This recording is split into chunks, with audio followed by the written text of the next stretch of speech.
Bonjour mesdames et messieurs, bienvenue sur notre nouvelle émission aujourd'hui, donc en marchant sur les traces des poilus, consacrée ce jour à une femme hors du commun. Il s'agit de Marie René, née le 2 janvier 1872 à Saint-Jean-de-Hoyères dans le Puy-de-Dôme, une petite bourgade qui se situe au sud-est de Clermont-Ferrand. Une belle région, l'Auvergne, n'est-ce pas? Et puis finalement, cette femme donc, quittera sa région assez tôt, à 19 ans, pour rentrer dans les ordres. Elle va rejoindre la congrégation des filles de la Charité de Saint-Vincent-de-Paul en 1891, où elle prendra le nom de Sœur Gabrielle. Sœur Gabrielle, sa première affectation donc à Lyon, où elle va apprendre les rudiments du métier d'infirmière. Elle vouera son corps, son âme et son esprit à la bonté et au secours de ses prochains. Et puis, le temps passant, elle sera affectée ici, à Clermont-en-Argonne, en 1909, qu'elle ne quittera plus jusqu'en 1927. Alors, Sœur Gabrielle arrive en 1909 à Clermont-en-Argonne, où elle rejoint donc les sœurs de Saint-Vincent-de-Paul à l'hospice donc de cette petite cité meusienne, où elle soignera vieillards, jeunes et moins jeunes, donc de cette commune et des communes donc aux alentours, des petits villages aux alentours. Et ce, jusqu'à l'éclatement de l'effroyable guerre de 14-18, mais là, c'est une autre histoire. La guerre est déclarée donc le 3 août 1914, Clermont-en-Argonne est calme encore, jusqu'au mois de septembre, où le 2 septembre, les troupes françaises refluent donc vers le sud du département, traversent Clermont-en-Argonne, laissent des blessés, laissent des malades, et Sœur Gabrielle va s'en occuper. Et puis, il y a une grande menace allemande, à compter du 3 septembre, où le maire vient voir donc les sœurs et pour évacuer donc l'hôpital. Sœur Gabrielle prend contact avec le chef de convoi donc chargé d'évacuer donc les gens du village. Et puis, elle amène avec elle 42 vieillards. Et quand le chef de convoi s'aperçoit de cette petite masse donc d'individus désirant fuir l'hospice de Clermont-en-Argonne, il se dit que c'est pas possible. Donc elle revient avec ces 42 vieillards, les réinstalle dans l'hospice. Alors la journée du 3 septembre, après avoir descendu ces 42 vieillards dans le sous-sol, dans les caves donc de l'hospice, en continuant à les soigner. Au soir, elle s'aperçoit encore qu'il y a des soldats français qui traversent Clermont-en-Argonne, fuyant l'avance allemande. Et puis, sortant sur le trottoir dans ce secteur, elle aperçoit un soldat français gisant sur le trottoir, se plaignant donc du ventre. Elle rentre dans l'hospice et elle s'aperçoit qu'il a une dysenterie et elle va donc le soigner.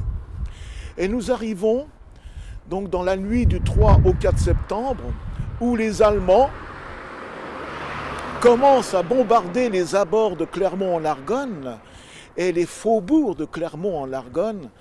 Et à 5 heures du matin, le 4 septembre, il y a 3 officiers allemands qui arrivent à la porte de l'hospice ici et qui rentrent de force dans l'hôpital et vont voir Sœur Gabrielle en la menaçant avec leurs armes de poing en leur disant « Madame, l'hôpital est maintenant propriété de l'Allemagne ». Alors, sœur Gabrielle, menacée par les armes de ces 3 officiers, n'y prête aucunement attention.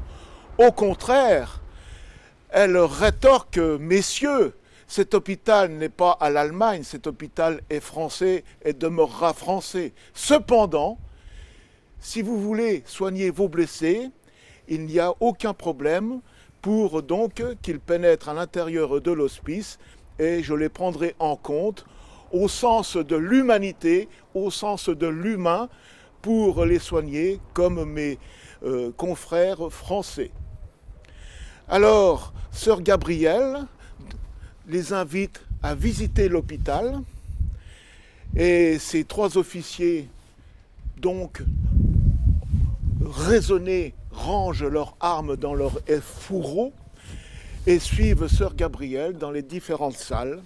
Et dans une salle, c'est marqué à l'entrée, donc réservé donc, pour les gens atteints de la typhoïde, refuse d'entrer.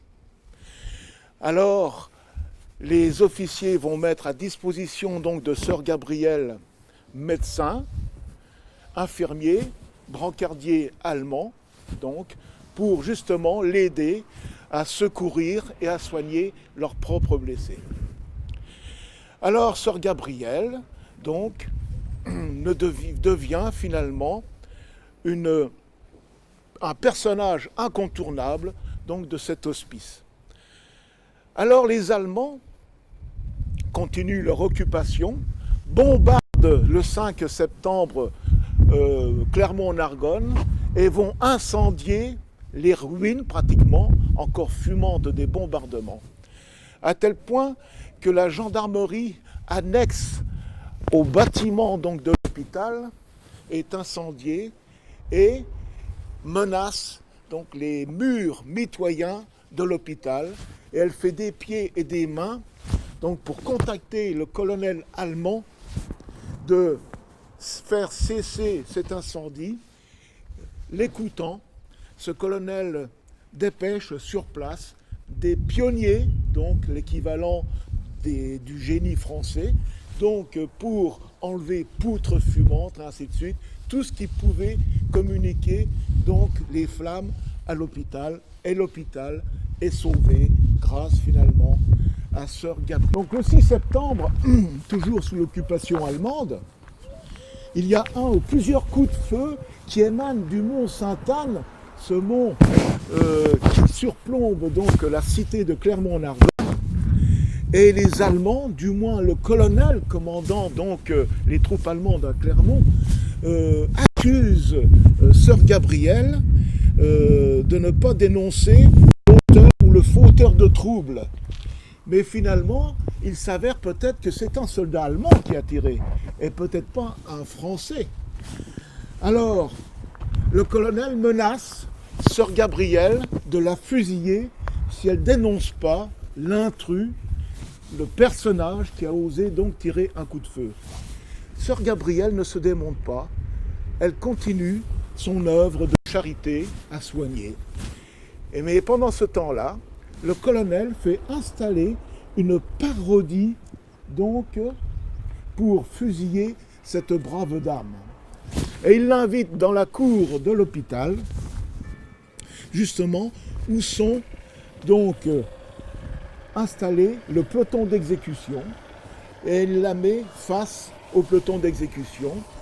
Et vu les négations répétées donc de sœur Gabrielle, il entend quand même raison et il lui dit « Bon, vous serez fusillé le lendemain matin à l'aube ». Sœur Gabrielle ne se démonte pas, elle rentre à nouveau dans son hospice et continue son œuvre de charité. Alors le lendemain matin, à l'aube, le colonel quand même en revoit sa copie, et comme il voit quand même que sœur Gabrielle soigne mieux que jamais, ou essaye de sauver aussi les soldats allemands, il refuse de la fusiller. Alors le 6 septembre, après cette fameuse histoire de parodie de fusiller sœur Gabrielle, L'occupation allemande de Clermont-en-Argonne continue, bien sûr, et cela au moins jusqu'au 13 septembre, où les troupes françaises donc repassent Clermont-en-Argonne après avoir combattu dans le secteur, et notamment dans le secteur de la Vaumarie, au cours de la première bataille de la Marne, où les Allemands refluent vers le nord, ce qu'on appellera plus tard donc la course à la mer.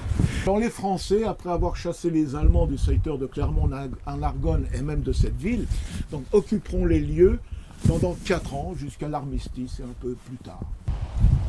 Alors Sœur Gabrielle viendra à Froideau, où nous sommes ici, dans ce petit village de la Meuse profonde, à proximité de Clermont-en-Argonne, prêter main forte au personnel sanitaire de l'ambulance 3 sur 5, c'est-à-dire la 3e ambulance du 5e corps d'armée, qui était donc le 5e corps d'armée qui était dans le secteur en bataille, donc surtout pour la première bataille de la Marne et Vauquois. Alors Sœur Gabrielle ne va pas y rester en permanence, elle va y rester temporairement un temps pour la mise en œuvre et ainsi de suite, et elle repartira à son établissement qui lui est très cher, son hôpital de Clermont-en-Argonne.